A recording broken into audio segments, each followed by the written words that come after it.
Makin kental kita jaga hubungan dengan Allah Subhanahu wa taala, makin jeli kita hati-hati dalam menjaga hubungan dengan Allah, maka makin kental hubungan dengan Allah Subhanahu wa taala, makin terasa tuh kenikmatan imannya. Makanya syaitan berusaha untuk mengelabui itu. Bagaimana caranya supaya bisa rusak itu?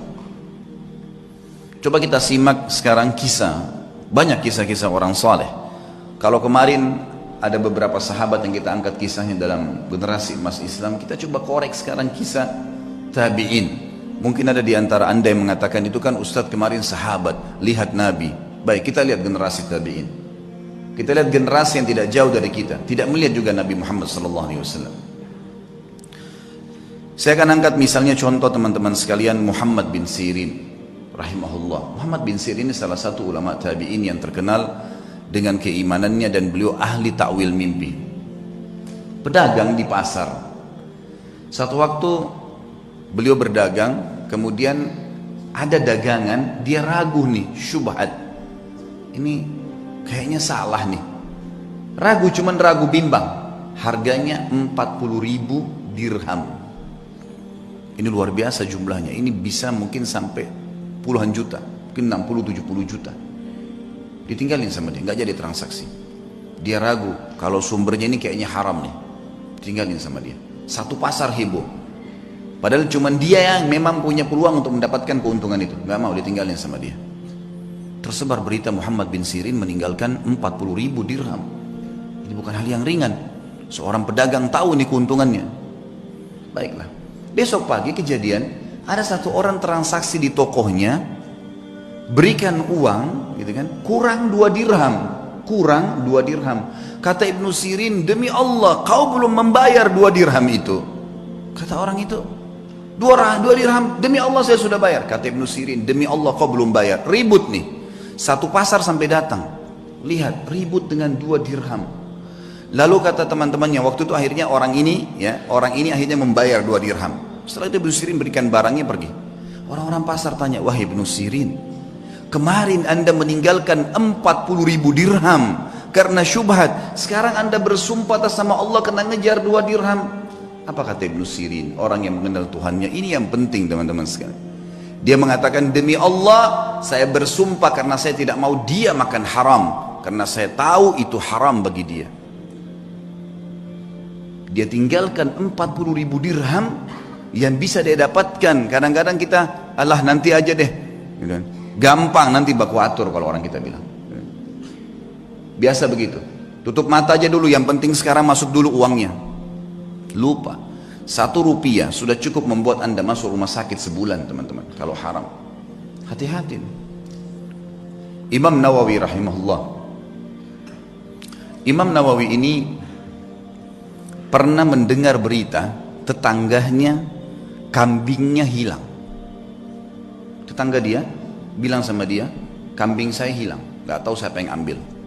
Saya udah cari di tempat-tempat yang biasa saya gembalain, gak ada. Berarti dicuri nih. Imam Nawawi tidak beli kambing 1 bulan. Gak beli kambing. Semua kambing di pasar yang sudah mentah, yang sudah terpotong atau yang masih hidup, dia tidak mau beli. Sampai dia pastikan kambing tetangganya sudah ada beritanya, mati atau memang dia temukan kembali. Sebulan dia gak mau beli. Takut nanti kalau yang dia beli itu kambing temannya yang hilang. Saking hati-hatinya menjaga hubungan dengan Allah. Bayangin nih. Bagaimana dengan keadaan kita teman-teman? Semua dianggap remeh nih. Dari makanan, dari minuman, dari pakaian, yang penting pakai saja, yang penting makan saja. Subhanallah. Semua ada tanggung jawab nih. Harus hati-hati menjaga hubungan dengan Allah Subhanahu wa taala. Ibnu Sirin ini pernah menasehatin seseorang dengan nasihat yang sangat santun. Orang ini kebetulan mencaci maki Hajjaj bin Yusuf. Kalau teman-teman belum kenal Hajjaj bin Yusuf, orang ini luar biasa jahatnya. Hajjaj bin Yusuf ini terkenal dengan kejahatan, gitu kan. Artinya orang ini suka menyiksa orang, suka mukul orang, gitulah ceritanya, gitu kan. Yang jelas ringkas cerita, Hajjaj bin Yusuf ini dicaci maki oleh seseorang di sebelah Muhammad bin Sirin. Ini orang gini, ini caci maki macam-macam.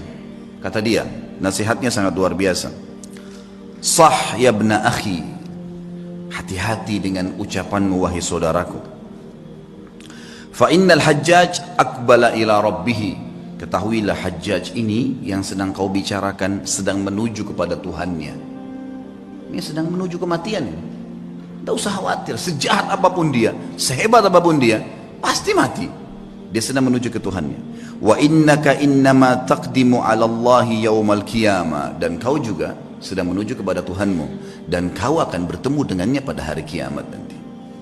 Satajid anna ahkar adh-dham min dhunubika asharru min ala nafsika min a'zami fa'alahu Hajjaj. Dan pada hari itu, di hari kiamat, kau akan temukan dosamu yang paling kecil, kau akan lebih khawatir dan lebih takut daripada dosa terbesarnya Hajjaj yang pernah dia lakukan. Dia akan dihukum sama Allah. Tapi nanti hari kiamat kau akan temukan dosamu yang paling kecil adalah sesuatu yang lebih kau takuti daripada dosa terbesarnya Hajjaj. Falikul limri'in sya'nun yughnih. Ketahuilah, semua orang akan sibuk dengan perkaranya sendiri. Ya. Wa'lam anna Allah azza wa jalla sayakhtassu minal Hajjaj mimman zalamahum. Dan pasti ketahuilah dan yakini Allah akan membalas Hajjaj, ya, orang yang sedang kau bicarakan itu, dari orang-orang yang dia zalimi, tidak tertinggal sedikit pun. Wa yakhtassu lil Hajjaji mimman yadhlimuna. Tapi ingat, Allah juga akan menolong Hajjaj dari orang-orang yang menzalimi dia. Fala tushghilanna nafsaka ba'dal yaumi bisabbi ahad. Oleh karena itu, mulai hari ini berhenti mencaci orang lain. Nasihat yang luar biasa. Karena orang kenal Tuhannya. Orang buruk pun jangan ceritain, tidak usah urus-urusannya orang. Sudahlah, gitu kan. Tugas kita kalau kita lihat aib pada diri orang, alhamdulillah enggak ada pada saya. Ya Allah berikan dia hidayah. Cukup, sebatas itu saja. Jangan lebih. Kenapa dia begini, kenapa dia begitu, kenapa dia begini, untuk apa kamu campurin itu? Apa gunanya buat kamu? Ingat, dia akan berhubungan sama kita di hadapan Allah dengan keadilannya Allah. Kezaliman yang dia lakukan sama kita, kita akan ambil. Tapi kezaliman kita pada dia juga dia akan ambil. Gak ada yang tersembunyi hari kiamat. Kisah yang lain, Muhammad bin Sirin, masih Muhammad bin Sirin, saya akan sebutkan beberapa figur. Muhammad bin Sirin ada 3 kisah yang saya angkat. Tadi kisah kedua, kisah ketiga teman-teman sekalian. Muhammad bin Sirin ini pernah membeli madu. Madu ini kebetulan dibeli 1 gentong besar. Kalau gentong di zaman dulu itu mungkin ya bisa menampung sekitar 200 kilo madu sampai 250 kilo madu. Waktu dia beli, dia taruh di gentong, rupanya malam hari atau dia tidur, dia lupa tutup gentong itu. Masuk tikus. Tikus ini masuk ke madu. Masuk, dan ini madu diambil karena jumlahnya banyak, jatuh tempo. Muhammad bin Sirin rahimahullah lupa tutup, masuk tikus. Tikusnya waktu dia bangun pagi, dilihat mati di madu itu, nggak bisa keluar, melengket, mati. Muhammad bin Sirin rahimahullah mengambil madu itu semuanya dibuang. Dibuang, sengaja cari sungai, dibuang. Dia bukan buang biasa, dibuang di sungai supaya mengalir gitu. Orang-orang semua datangin, wahai Muhammad bin Sirin, tinggal kamu angkat tikusnya, yang lainnya jual. Kenapa kok harus semuanya dibuang? Apa jawaban dia? Demi Allah saudaraku, aku tidak tahu tetesan mana madu yang kena bakteri, yang kena kotorannya, najisnya tikus itu, sehingga saya jual pada seseorang dan saya menipunya gitu. Maka saya lebih baik rugi semuanya daripada saya dihisab sama Allah hari kiamat. Luar biasa imannya. Dibuang, dialirkan semua. Kisahnya berlanjut, subhanallah. Pemilik madu datang nagih. Beberapa waktu kemudian, wahai Ibnu Sirin, tagihannya. Kata Ibnu Sirin, saya belum punya uang. Kata dia, baiklah, bagaimana jalan keluarnya? Ibnu Sirin bilang, kasih saya waktu, beberapa waktu saya akan bayar. Baiklah, dikasih waktu. Berjalan waktu, sama Ibnu Sirin dengan hikmah Allah belum punya duit. Orang ini hanya mengeluh kepada hakim. Hakimnya manggil, Muhammad bin Sirin ulama besar, dipanggil, dihormatin di pengadilan, lalu dikatakan, wahai Ibnu Sirin, bagaimana kasus anda? Dia bilang, hukum di tangan anda. Ceritanya begini, dan memang saya belum punya apa-apa. Kata hakim, kalau begitu anda akan dipenjarakan. Kata Ibnu Sirin, lakukan, penjarakan.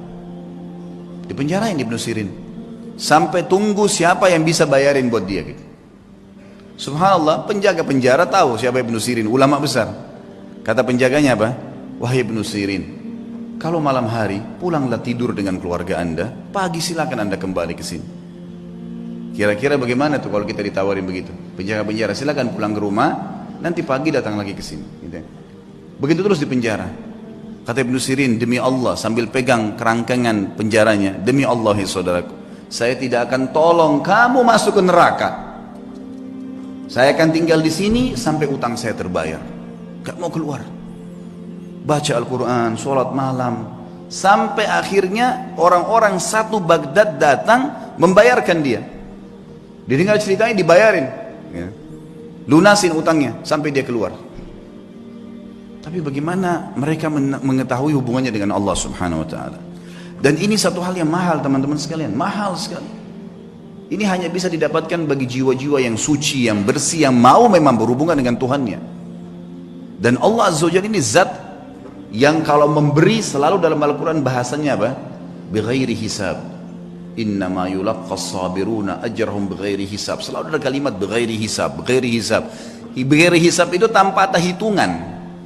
Kita kalau minta sama Allah satu, Allah nggak kasih satu, 10, 100, 100 ribu. Luar biasa kalau pemberian Allah SWT itu.